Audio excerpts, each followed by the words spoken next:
Hi, good afternoon, everyone. Hey Kyle, how are you? I'm well, thank you. And you? I'm doing well, thanks. Hello, everyone.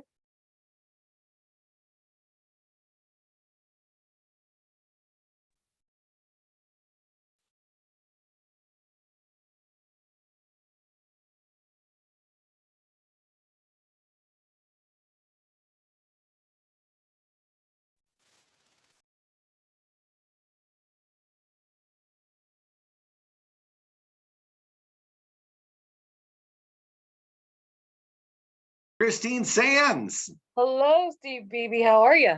what's going on? Not much, not much. Just hanging out here in really awesome You know what? Minneapolis. I don't want to hear about it, and I don't think anybody else on this call wants to hear about it either. Hey, Christine, can you by any chance record this? I'm already on it. Well, as So always, 4 steps ahead of me. I try. All right. Oh, there you are. Well, Paige and Brad are here, and Mark, so I'm just pretty much. And Brad's here. There we go. Hey, everyone. Hi. How are you? Yeah. Good. How are you? Hi, Great. Paige. All right. Yeah, Mark's here. I saw him here. Yep. Cool. All right. Who's up first on the docket? Hi, Mark. Well, Paige said she did not need an opening act, so I really hyped myself up for that one. now I wanted to do a brief introduction for them. How do I do that? It's your show, BB. You know what? I'm still letting people in, so give it a few more minutes. Maybe Well, 2 minutes. but I don't know how to share my screen on this particular. I can make you the host. I mean, I have the power. Okay, and then you can make Paige the host, then you can Yep. make Pat the host, then okay. Yeah. Oh, Why are you not shut? There you are. it said you disabled participant screen sharing. Yeah, I don't want you to be. Okay. Well, You're all good now. okay, perfect.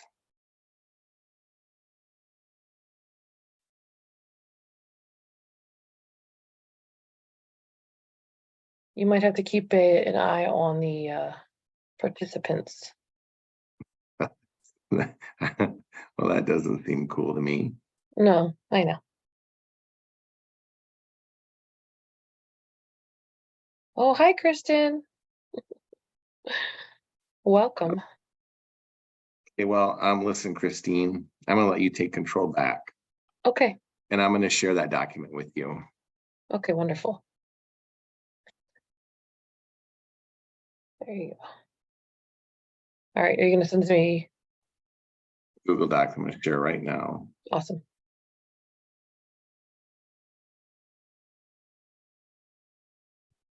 Here comes Jill. Awesome. Yeah, I'd say 2 more minutes and then we'll get rolling.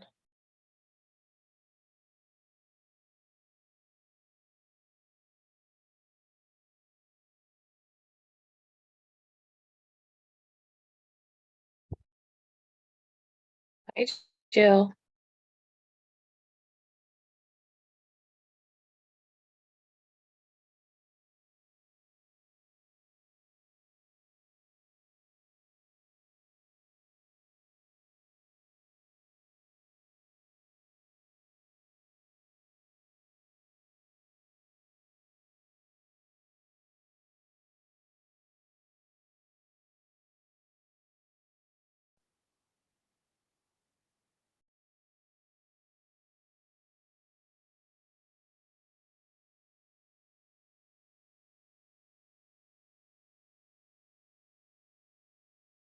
All right.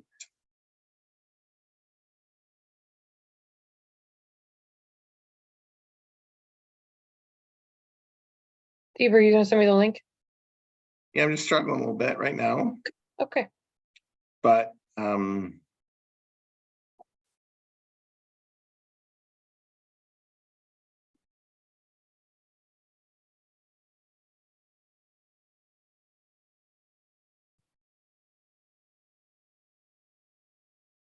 Okay, now we should be good.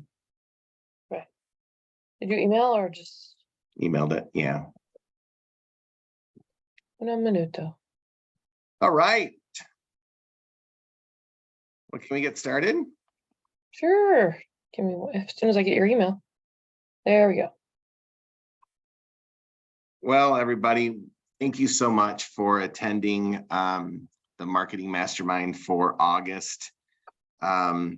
I know that it's tough in the summertime to get everyone together, but I think you're going to be really, really excited about the presentation today. And I hope so, because we really blew the budget on these presenters today. So these are really high profile presenters.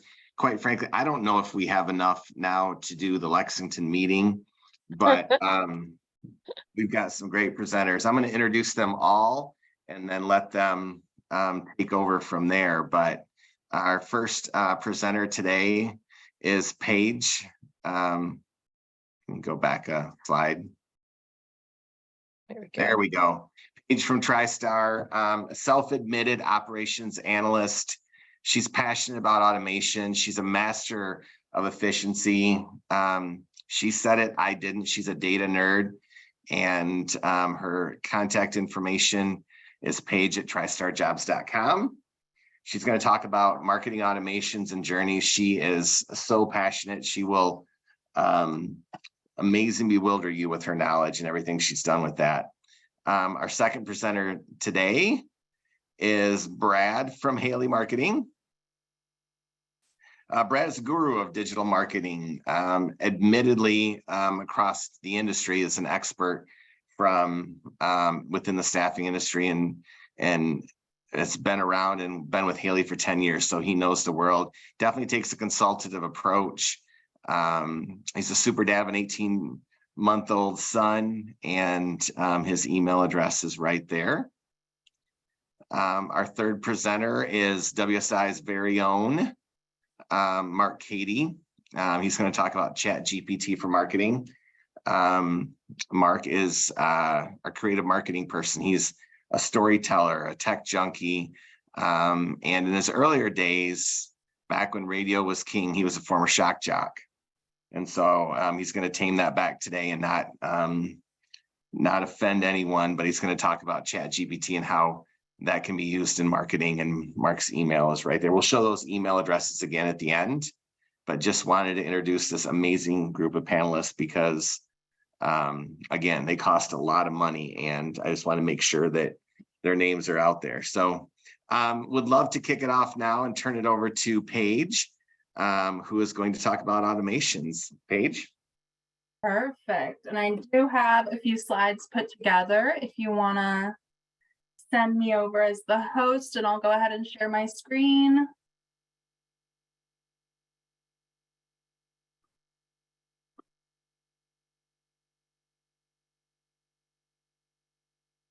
Paige, you're all set to go. Perfect. All this up here. All right. Beautiful. Can you all see my screen here? Yes, Okay. ma'am. Perfect. So thank you for the introduction. Like they said, my name is Paige Fiore. I am with TriStar. We're based over in Lancaster, Pennsylvania. To give you a little bit of background about where we started when it came to automation, when I took over automation full-time for TriStar, we had 2 to 3 automations or journeys running, depending on which software you use. They call it different things. But even then, they weren't always accurate, and they needed to be maintained and monitored for accuracy on a daily basis. We didn't have a specific person dedicated to automation like we do now. It was just something that one of our recruiters sometimes focused on for a little bit here and there. I live in what I call automation land. You can't just visit there. You have to be there full time. I started building automations in November of last year. And at that point, my boss gave me the hefty goal of 100 automations running by the end of the fiscal year. If you asked me back then what I thought about that goal, I would have told you he was absolutely crazy and there was no way. But since then, I've built, I think my total right now is 85 different automations and currently have 74 running with one coming on at the end of the day. So I start my day off with automation in the automation dashboard. Bullhorn breaks it down in a few different ways for me personally and for every customer. I can sort it by time frame, automated actions, time saved, and engaged contacts. On the right, you can see the breakdown of the different actions and the exact count that have been sent out. And this one is for a 7-day period. So you can see in the last week, 400 or so emails have been sent out. 746 engagements or surveys have been sent out. 168 fields have been updated. 300 notes. I don't really pay too much attention to time saved. Bullhorn calculates it that each automated action counts as 2 minutes saved. So understandably, it's a very rough estimate.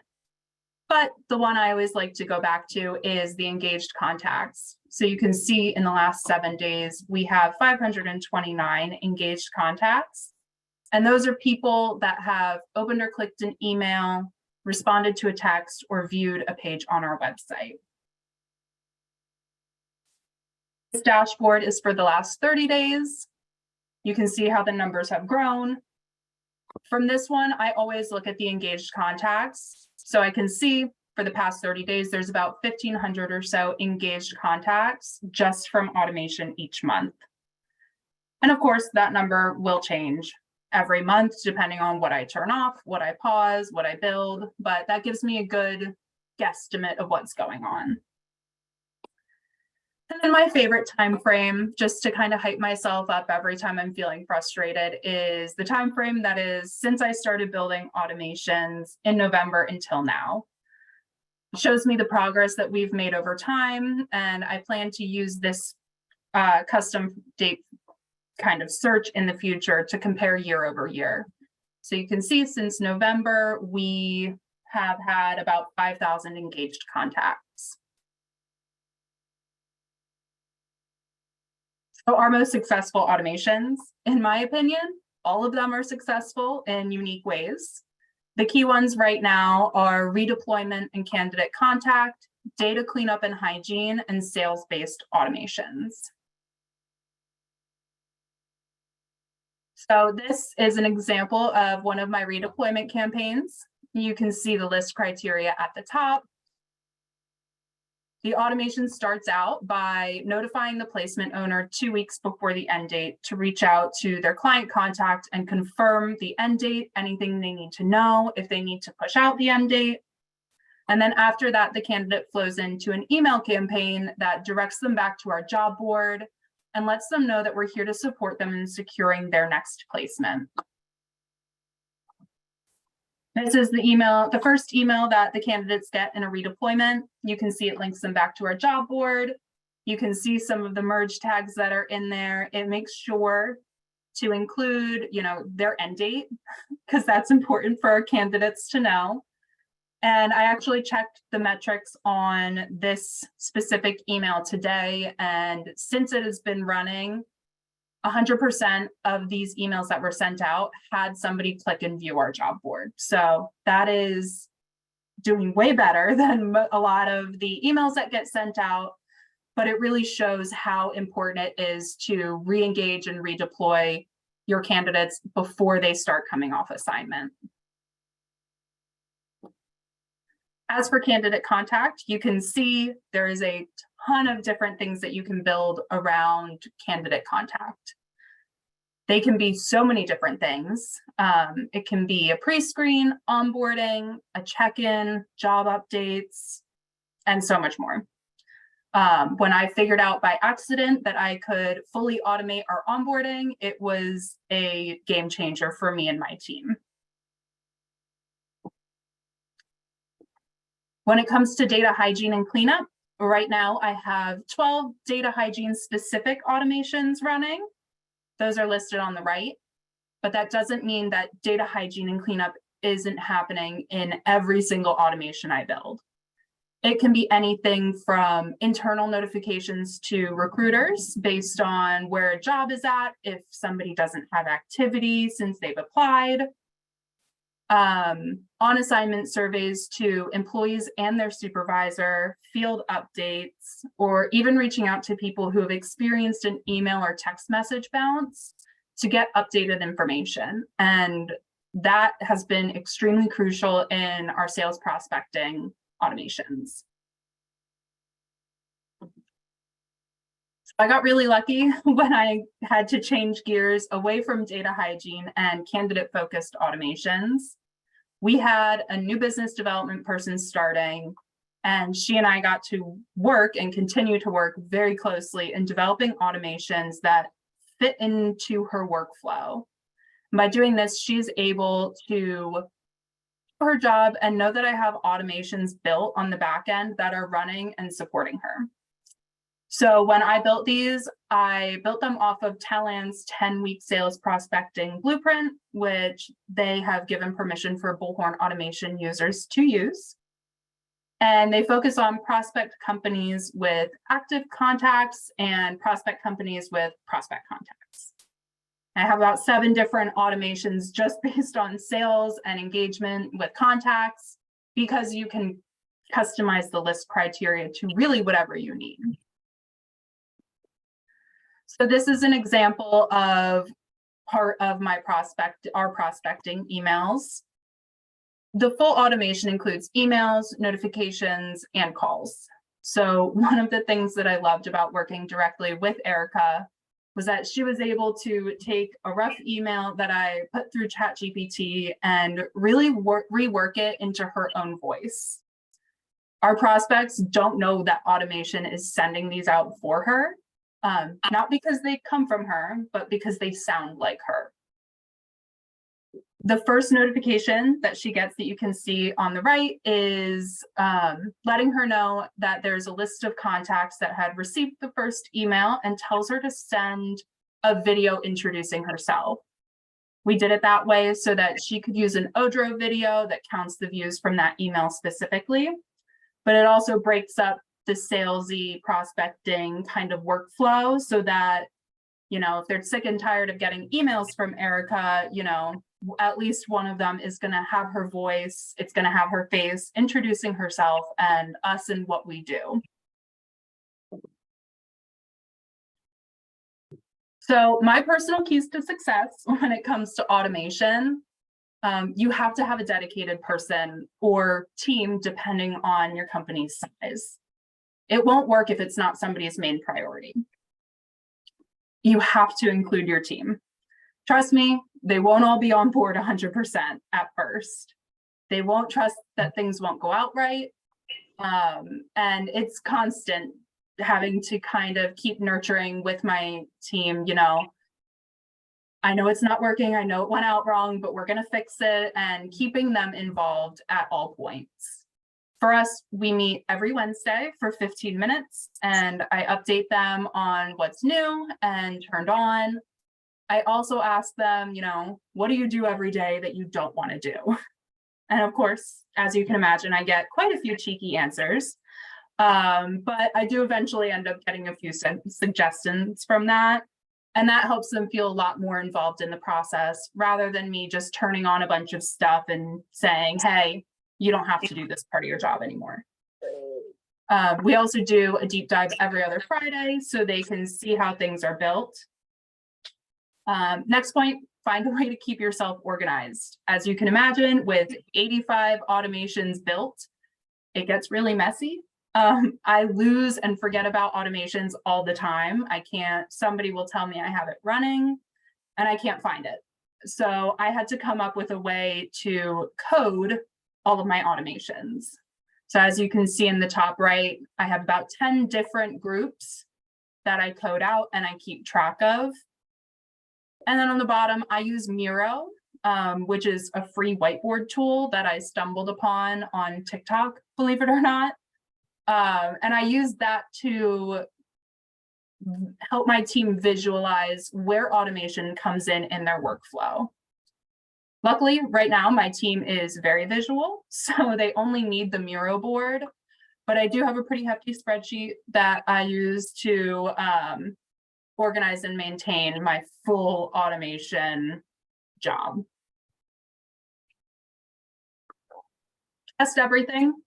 I remember when we turned on our first candidate-facing, client-facing automations, and there were things missing. Test everything. I send it to people on my team. I've started sending tests to my family just to make sure that it's reading right from a third party. You can look at it and think it's perfect all you want, but when a third party sees it, they pick up on things that you might not. Automation is great because it does exactly what you tell it to do, but the bad thing is that it does exactly what you tell it to do. So test everything. And then be aware that if you're new into automation, your ROI probably won't show right away. We're only about 9 months into automation. But what I do know is that in the last year, our internal staff is down 20%. And after checking in with leadership, they're thinking about maybe only replacing one of those vacancies. And I'm sure you're all thinking, how does this relate to marketing? Using automation for marketing really only works if your data is clean and up to date and your candidates and clients are engaged. What is a good marketing campaign if you're not sending it to the right people and targeting the right people? We have tested and will always continue testing our processes. Our automations have been built not only for our current market, but for the market that we want to grow into geographically and vertically. It keeps people engaged no matter what their reason for working with us is. And it lets your team focus on what they do best, whether it's sales, recruiting, consulting, or marketing. You know, automation touches everything in the company. And that's all I have for you. All right, Paige, thank you so much. I think that was certainly aspirational. I think we all have a few heart palpitations to realize how far we have to go to even get close to everything you've done. I know some of you may have questions at the end. We'll leave open some time for questions and answers for the panelists, but that was really really motivational, and it's really cool to see what you've accomplished there. Thank you. Scott, I'm not I sure if could you go want on to for hours. Scott, I'm not sure if you want to build out a pricing structure to charge back Paige's time for all this consulting stuff she's gonna be asked to do, but really cool stuff. You guys know me, I'll certainly be happy to build a pricing structure. That's hilarious. All right, I'd love to turn over to Brad right now. Brad's going to talk about how marketing can support sales efforts. I know we've had a pretty dramatic shift this year from marketing being candidate focused to now getting more involved in the client attraction side. So Brad is going to share a case study and success story that they have. So Brad? Yeah, I'd love to, Steve, and I appreciate you having me. If I could get the screen as well, that would be great. So when Steve asked me to come on today and we started talking through how to really marry sales and marketing, I thought it'd be great to use this time to really showcase a project that I was working on Monday. So we have a client who basically has IP tracking on their website. From that software, we were able to identify that since January 1st, almost 4,000 companies had hit their website. Now they're struggling to drive sales. They're struggling to close new orders. They're having a real hard time growing business right now. They have more than enough candidates, which is what I'm hearing just about everybody say. But the data is showing almost 4,000 companies have hit their website in 2023. Of that, 706 are located in, this should say target state, not city. And I omitted some client information in here just to make it a little bit more generic. But as Steve can attest, because I sent him the initial mock-up, this just came from a call I had on Monday and a strategy that I put together on Monday. So the challenge here is with 706 companies that are from this client's particular state looking at their website, what do we do from a marketing standpoint to get in front of them and ideally drive some new business? So we sat down and we put together this marketing strategy of really a best case scenario. If budget wasn't an issue, what we might do to drive business leads from these 706 companies. I want to share it with you. So the first idea, put together an integrated direct marketing campaign.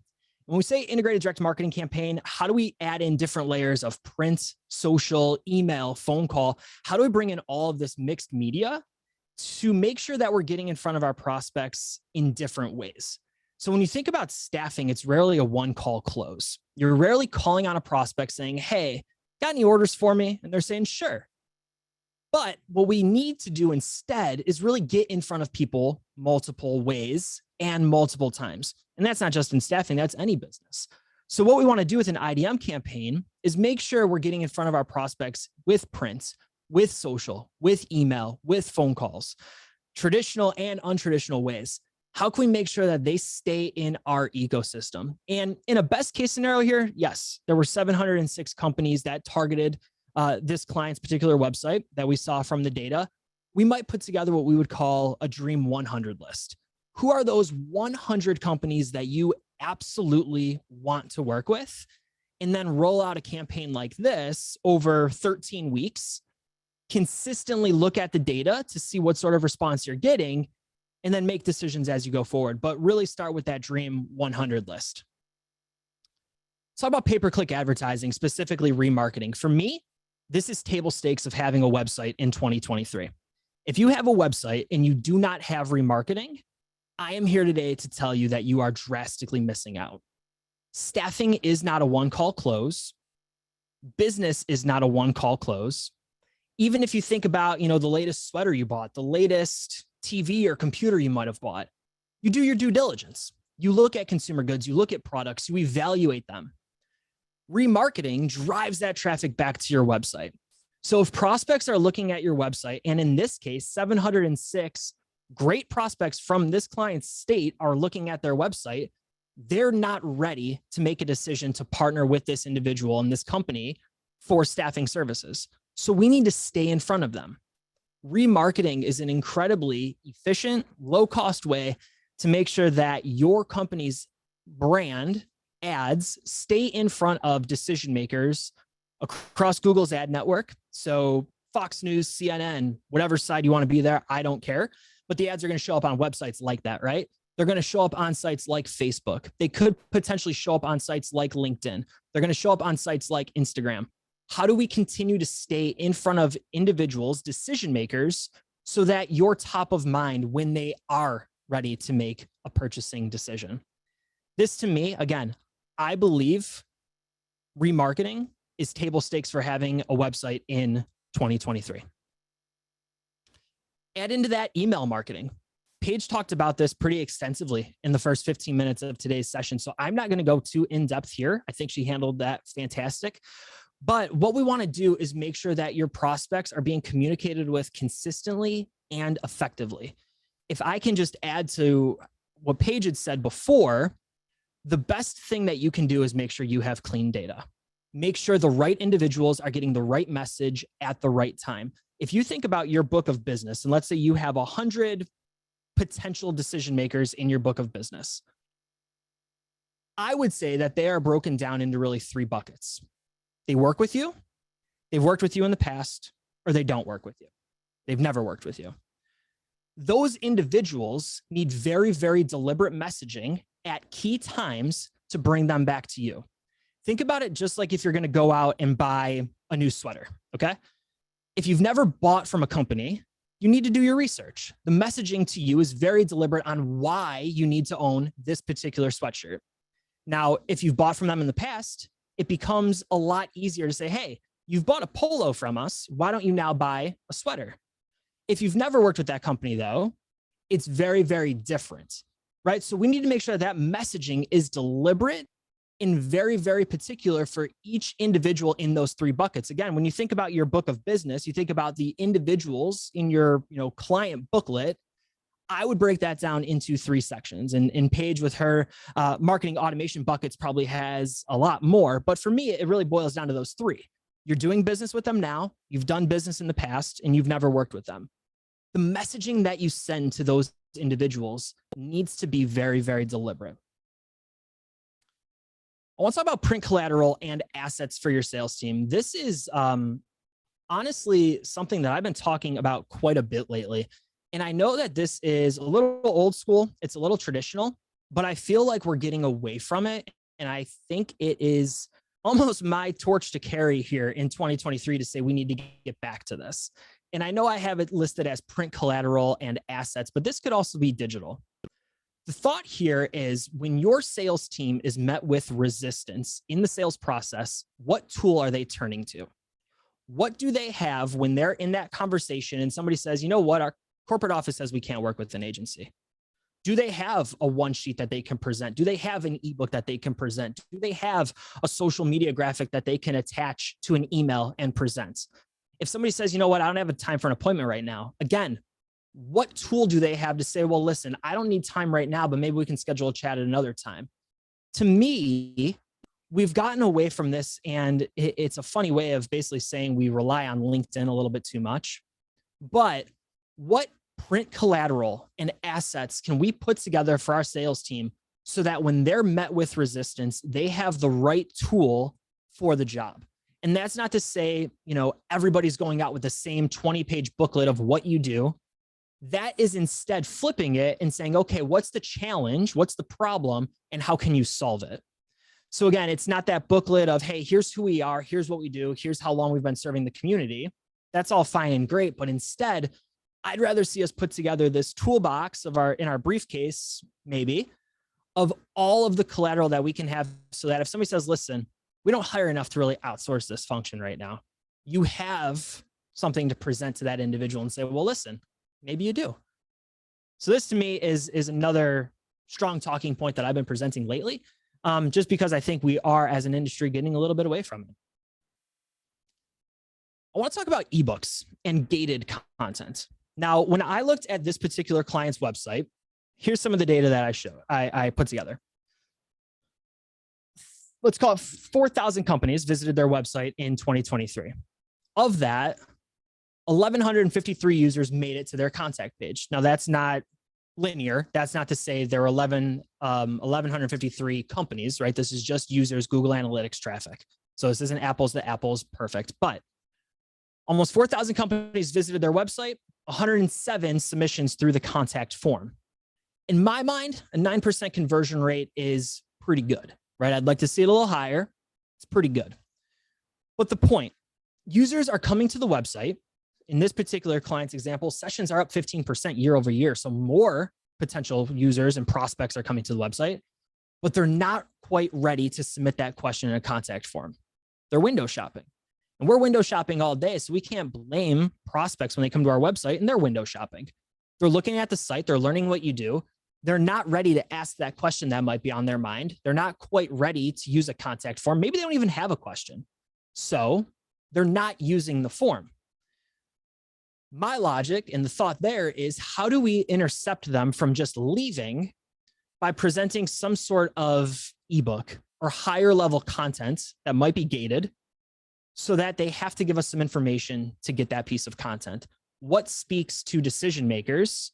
Maybe it's, you know, part of these challenges or pain points. What speaks to decision makers so that when they hit your website, again, they're window shopping, they see a fly-in, they see something else, they're drawn to download that ebook where you then get their information. Again, users are window shopping when they come to your website. So what can we do to intercept them so that before they go back to a site like Facebook and sort of just scroll mindlessly while they're watching Jeopardy, how can we intercept that and get their information? Give them a great piece of information. And then to Paige's point, set them up on a marketing automation journey so that they get consistent messaging from you that is related to that ebook. Content creation, social media management. Mark, I don't know what you're about to talk about, but as it relates to ChatGPT, it feels like content and social is a hot talking point right now in that space. So I might not spend a ton of time here as well for everybody else on today's call. But my thought, if we have 706 companies that are coming to the website, let's look at that list. And instead of a dream 100 list, let's look at the top 10 list. Who are the 10 companies on that list that by December 31st, we want to be working with? And as we look at those top 10 prospects and we really understand them, let's really get into a headspace of who are they? Who are their decision makers? What keeps them up at night? What are their biggest challenges?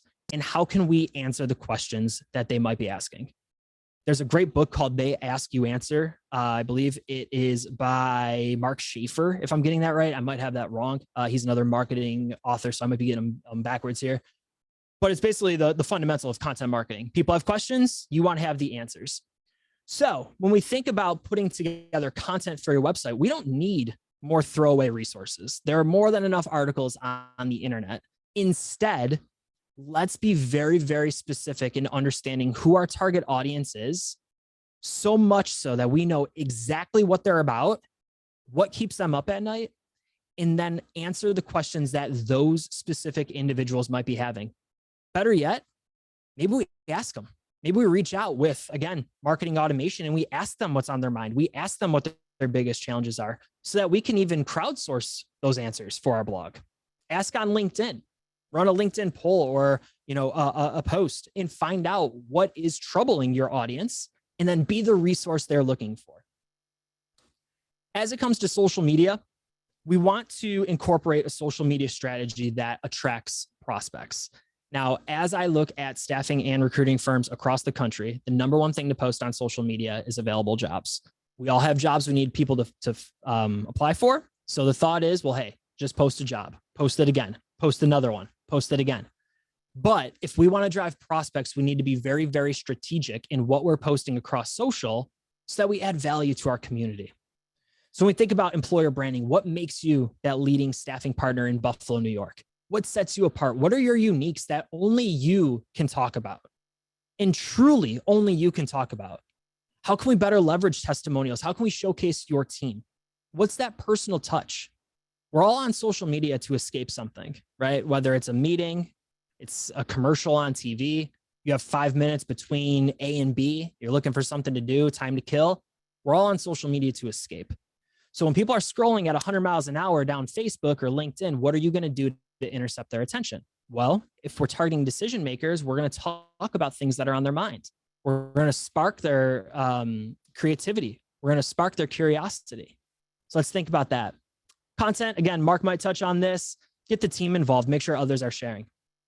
And the last point that I want to talk on as we look at integrating sales and marketing, I don't believe our industry as a whole showcases case studies or case stories enough. We're doing great things to put great people to work in great opportunities. And I don't believe that we showcase that enough. If we're trying to drive new business, if we're trying to drive individuals to work with us, they need to be able to see themselves in the shoes of others that you've helped already. So case studies, anything that you can do to showcase a current customer or client's challenge, your solution, how you helped, the results that they experienced. Really break down the client so that if I am, in investment banking and I'm coming to your house, or not your house, I'm coming to your website for staffing needs, will you help me or do you help nurses in medical facilities? I need to be very, very clear in understanding who you can help and can you help me? So we need to make sure that those case studies are cleaned up and buttoned up. And then always add that testimonial to add credibility. People want to make sure that you can talk the talk and walk the walk. So any chance we get to add testimonials to add that credibility, I think is important to do so. So friends, today, like I said, I wanted to walk through a real life example. This just came in on Monday, worked through it up until yesterday when Steve had reached out and said, hey, you want to come on and share some ideas? And again, I think if we're going to marry marketing and sales together, well, then we need to have the strategy in place to do so. Brad, thank you so much. Everyone will share with you all Brad's contact information. I know what he just walked through, they'd be happy to do for you as well. And I know that, as we look at changing our focus to client attraction, the things that he talked about are so critical. So we will save questions for the end, but thanks, Brad. Really appreciate everything that you shared. Okay, for our final presenter today, we have Mark Cady from WSI, and he's going to talk about ChatGPT and how marketing can more effectively use that in our industry. Mark?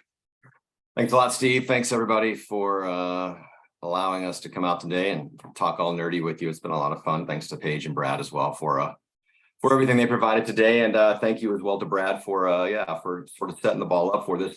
I'll go with the assumption on this call that most, if not all of us, have used ChatGPT at this point. If you haven't, 10-second nomenclature, it's the greatest invention of our lifetime, and it will completely change everything that we've done. So if you're not using it, it's simple to use. And once your jaw comes up off the floor, once you first use it, it will be one of the great tools you use. And one of the big things that people stress about is, oh, ChatGPT and AI going to take jobs. And yes, it will take jobs, but it will provide a lot more jobs in the coming future. And I think for a lot of us and for people who, as you start to hear as Paige talks, as positions don't get filled as things go along, our jobs won't be taken necessarily by AI or ChatGPT, but somebody who's really good at using that will certainly have an advantage over you. So some of the things that we can do in staffing when it comes to ChatGPT, and these are just some of the things that we're sort of,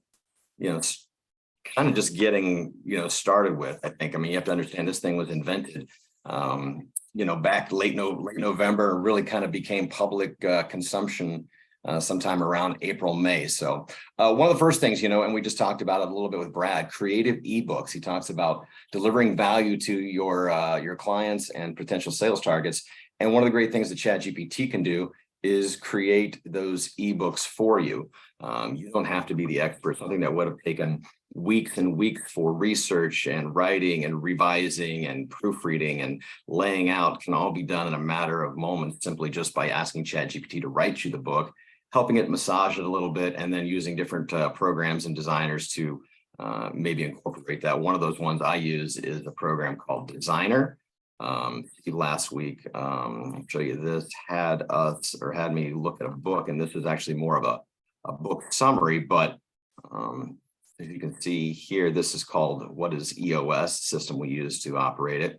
Essentially, we read through, basically pasted a copy of all of EOS into ChatGPT and had it summarize very quickly what the chapters were about and create easy bite-sized to read pieces that our staff can understand, including key takeaways, graphics, explanations, questions to ask your manager, and so much more that can happen at the end. So kind of a cool little tool right there when it comes to ebooks. Also, that goes for white papers as well. Let's say you're looking at somebody's website and they've got a big problem. You could say, hey, GPT, write me a white paper on how magnets are evolving for the 21st century. Maybe you have a magnet manufacturer. Boom.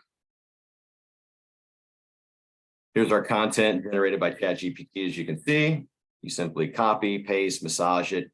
Probably good to verify this stuff as well. It's not quite always perfect, but as you can see, what may have taken weeks and months to revise or to research, all comes down into a very simple, sweet little pattern that we can all use. So, and then we use a book, something like a designer like this, you can actually just import the text and it'll lay it out for you. Contact lists, always kind of a cool thing. One of the things we talk about with sales and marketing is building contact lists, and ChatGPT has the ability to do that as well. This is a little experiment that I've put forth. And of course, if you don't know, ChatGPT, works with information up and through September of 2021. You can use other web-based large language models like Perplexity.ai or ChatGPT's paid version, which access the internet. I think it's having a slow time bringing it up because we are in a rush hour here today. But creating a target audience, being able to create a contact list, ask maybe ChatGPT to say, I need you to build a giant list of every manufacturing facility within a 10-mile radius of this zip code. Please find any contact information, address, what they produce, and put it all together in table format so that I can copy it into an Excel. That's something that's a really simple thing to do. I apologize for the for our example here not coming up, but we blow through these things a little fast. We'll come back to that in a little bit. Boolean expressions. Does anybody here know what a Boolean expression is? This is something you can use on LinkedIn in order to start to find the candidates that you're looking for, another daily use in staffing. So let's see, skill job descriptions. Let's see here. Let's try this. Let's see if we can do this in real time. I want you to be a LinkedIn expert. And this is one of those things that you really need to do. Make sure you tell ChatGPT what you want it to be. Write me a Boolean expression to find, pardon my typos, candidates with a bachelor's in engineering who are within the Grand Rapids metro area. And we'll just see what it does. So we talked about a page earlier, said she had to write some code. Of course, that's one of the big things ChatGPT can do, and it can create what is this Boolean code. So Booleans are and or expressions that sort of eliminate people automatically in your search, right? You can copy this code, use it in your search for candidates on LinkedIn, and narrow down your field quickly. One of the big things I think about ChatGPT is that it really does a great job of doing heavy lifting for you and taking things that were enormous tasks and really simplifying for them. So not just Boolean expressions, but as you can see there as well, you know, it writes code. So perhaps you've got a giant database, you know, you're talking about cleaning up data. One of the things you can use ChatGPT for is to give you Excel formulas to help parse your data if things aren't clean, or maybe you have duplicates, or you've got spreadsheets that are all in the wrong place. You know, use Chat, especially if you're not an Excel wizard. ChatGPT can really help you move through data very quickly, slice through it, reparse it, and formulate that data for you. Job descriptions, that is probably the big thing that has simplified my life. We talk about job descriptions here.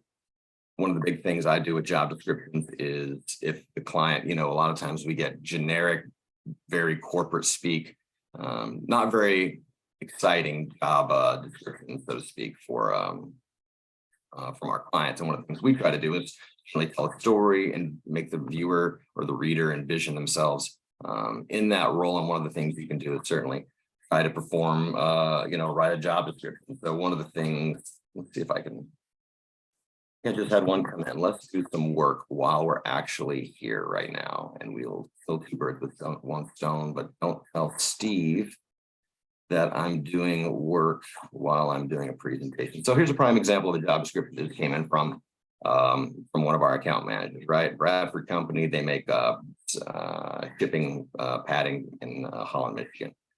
Very cool, but very whoosh.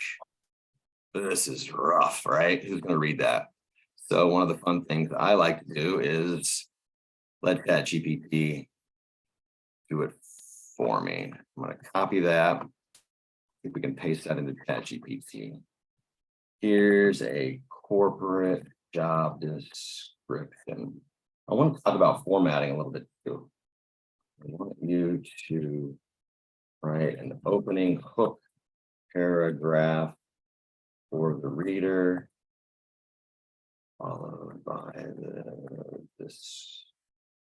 description, sorry, what we offer, which is, let's call it $19 an hour, and requirements, followed by a call to action.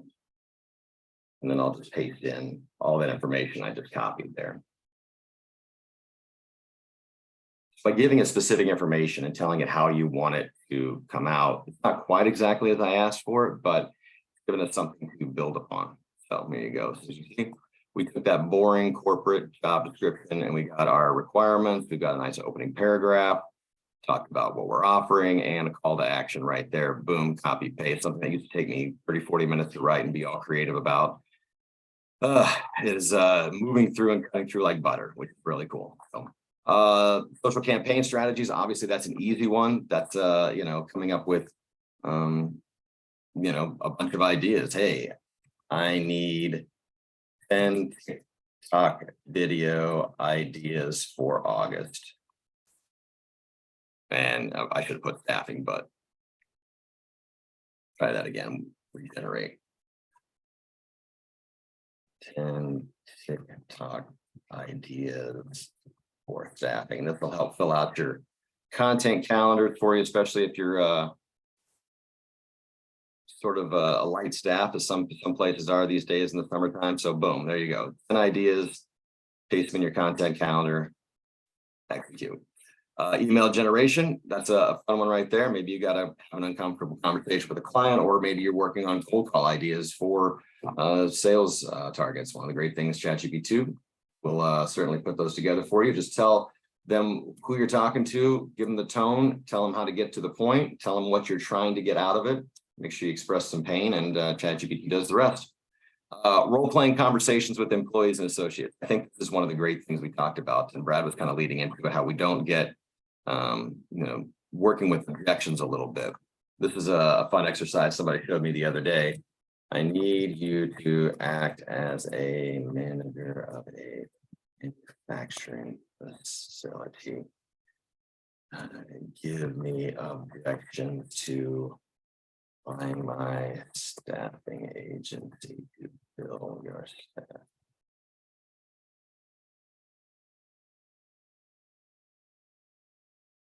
So here's some automatic objections that you might find. So, and you could certainly play this one at a time as well. If you have uncomfortable conversations with your employees, one of those great things is maybe you don't want them to feel horrible after you give them the business and chew them out maybe, but put that in the tone. Those are the things. The more you put into ChatGPT, the better results it will give you. So if you tell it, I want the employee to feel like they've made a mistake, but that it's not the end of the world, right? And ChatGPT will take those emotions into context when it comes down to it. A couple of last things here. Buyer personas. This is a really fun one. If you don't know who your target audience is or who to reach when it comes to seeking out HR managers or manufacturing professionals or whoever it might be that you're targeting, ask ChatGPT to come up with a buyer persona for you. One of those things that it can do is really start to figure out demographics and figure out who you might be leaning towards for a target audience. So at optimization, we were talking just a few moments ago as Brad was talking. He was like, well, let's talk about doing retargeting. Oh, okay, that's a great idea. How do I do that? Tell me how to do a Google retargeting ad campaign for my staffing company. Build me audiences as well and keyword search ideas. Looks like ChatGPT is done for the day. Oh, good timing. But as you can tell, these are the prompts that we really need to get better at as a staffing company, right? Ask it what you need, tell it how you want the information presented to you, and tell it to give you more options. If you don't like what it gives you the first time, smack yourself across the face because, it needs better input from you. So continue to be specific. Ask ChatGPT to ask you questions so that it can get more information from you. That's another big key as well. So one of the last things is training. If you don't know how to do things, and that was kind of where I was working with ad optimization as well. Maybe you don't know how to put in a retargeting ad to Google. Maybe you're not a digital marketing guru, and maybe this is something new for you. You need step-by-step instructions, or when it says, next build your audience segments, you can ask it again, tell me how to build these audience segments, have it break it down for you piece by piece until you understand it. So many great things that ChatGPT can do for staffing already today. If you're not using it, no matter whether you're in, sales or in management or a staffing coordinator or you're in marketing, no matter where you are across the gamut for staffing, there is an enormous amount of things that it can already do for you. And of course, the technology is just getting better as time's gone along. Summaries are really the biggest thing as well. That you can do. Our ebook at the beginning was a great example of that as well. Being able to copy a whole book, summarize it, make it bite-sized as well. This is a Prime example, this is a white paper done by the United Way about Alice families. These are families that are below the poverty level in Michigan and some of the hardships that they face. And this thing is about 50 pages long. It's a great read, but many people don't have time for that. So one of the best things you can do, copy, paste, summarize it, use that content, regurgitate it into more white papers and ebooks and simple things that you can deliver to your sales targets as value, and of course as your marketing target as well.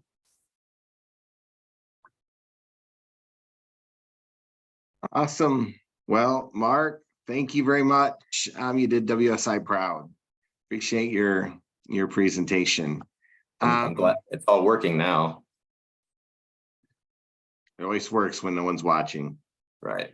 All right. Well, before the award, Christine, since Roy's not here, before the award of those gigantic checks to Paige, Brad, and Mark, I'm sure you have those ready and signed already, but before you officially award them, I thought we could close it out with questions. So anyone have questions for Paige, Brad, or Mark that they would love to answer? Yeah, Steve, I'm here. This is Roy. Oh, You there's thought I Roy. wasn't here, huh? Snuck in on you. So Roy's got the big checks then to pay off these wonderful panelists. Hey, I have a question for Mark. Hey, Mark, is this a paid version that you pay for of ChatGPT that does all this for you? It's funny you mentioned that. I bought the paid version of ChatGPT. It probably would have actually showed up a lot faster. I still use the free version right now, which is you can just set up an account through chat.openai.com. Put your email in and you're off and running. There is a $20 per month paid version that allows you sort of access to their super servers where you don't have to get bogged down on the GPT highway in the afternoons. If you, I don't know if you've been working with ChatGPT, you notice the times that are usually we're between 2 and 4:30, 2 and 5 p.m. East Coast time. It just seems like it is rush hour on ChatGPT. I always find myself always getting locked out. I have a version on my phone that I did pay for, like a one-time licensing fee, I think $25 or something like that, and it's great. But the $20 version does get you around, the roadblocks that we kind of experienced this afternoon. It can get a little heavy in the afternoon. So. Yeah, thank you. Steve, we might have to ask and pay him the big bucks to come out to Kentucky and train everybody on ChatGPT if you'd allow him to come out. Oh, absolutely. I'll just Scott, Fiore, and I will work on our fee structure for Paige and Mark. Great job. We'll come up with something. All right, other questions? Yeah, this is Lisa with Focus. I've got a question for Paige. Currently, we're running about 82 automations, and I don't have a person just solely dedicated to writing and maintaining them. So at what point do I need to seriously consider just hiring a person to do that and nothing else? It's hard to say. I think sooner rather than later. Okay. I know that when we transferred and when we switched systems and we came to Bullhorn and Bullhorn Automation, Scott made it very clear that that was my main job, because we knew how important it was and how important it was going to be. I think sooner rather than later. I always say, too many cooks in the kitchen, stuff stops working. I can't imagine we're small, so depending on, your company size, you might need a team. I'm very protective of my automations. I've worked really hard on them, so I can't imagine having somebody, and I know someday it'll happen, but having somebody come in and also have access to tweak and change and touch my automations that I know how they work, but they might not. Hey, so the sooner you can, the better.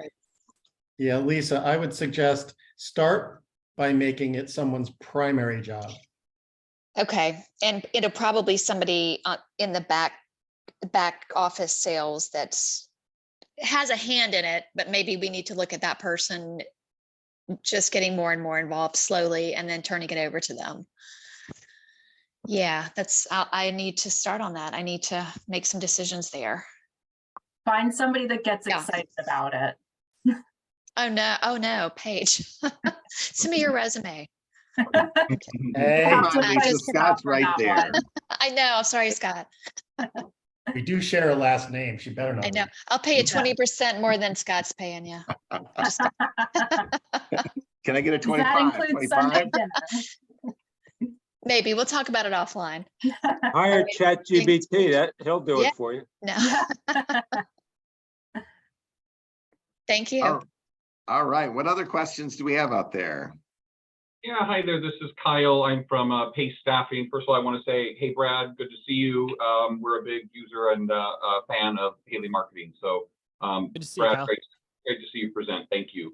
And my other question for Lisa. Lisa, you're creating all your own content and then using Bullhorn as the tool to push it out. Is that correct, Lisa? Are you talking about for the automations? Oh, Yes. you know what? I am No, so I'm sorry. sorry. I actually meant this Okay. for Paige. I've Oh, got my okay. name confused. I'm sorry, Lisa. That's okay. No worries. Paige, I'm so sorry. You're creating That's- all your own content. Is that correct? And then pushing it out through Bullhorn? Yes. So Got it. I create everything in conjunction with my team, and then it all goes out through Bullhorn automation. Perfect. Thank you. That was my only question. Thank you. We're doing a lot of these through journeys using Sense, and then obviously very much engaging Haley Marketing. Our ATS system does not do what Bullhorn does, but we've been pleased at this point. We're in the process of doing a massive marketing list cleanup right now. We're just finding it's a bit out of date and making sure we've got the right contacts in the right place and they're still there and they're also the right kind of audience and customer that we want to target. So, Right. Anyway, And we great. came from, when I started in November, we had overlapping contracts. So I was also as I was learning and building in Bullhorn automation, I was learning and building in Sense as well. So I got to learn the pros and cons of both. Awesome. And I do totally agree with a dedicated person. I'm blessed, lucky as can be to have somebody with a strong marketing degree and on our team that does this for us. But I agree with you. It takes a very strong and consistent focus. So thank you. Great presentation. All. Thanks. Awesome. Looks like we have time for one more question before we sign out. Going once. Oh, the last thing I want to say is thank you for taping this, I'm sorry, taping this. I've just dated myself. Thank you for recording this, Christine. I'm assuming you'll send this out to us. He's Yep. going to send out the VCR tapes as soon as it's over. Thank you. No, that's a great point, Kyle. Christine, thanks for sending it out. I know that there are some people that wanted to attend that couldn't, and obviously amazing content today. So I can't thank you enough, Paige. I can't thank you enough, Brad, Mark, for putting this together in such short time. Your content was amazing, and just thank you guys so much. You all are just great partners to AS Group and members of AS Group, and just so lucky to have these resources to pull from. So thank you all very much. Yeah, happy to be here. Absolutely. Thank you. All right. Have a great day, everyone. Thank you all. All right, take care. Bye.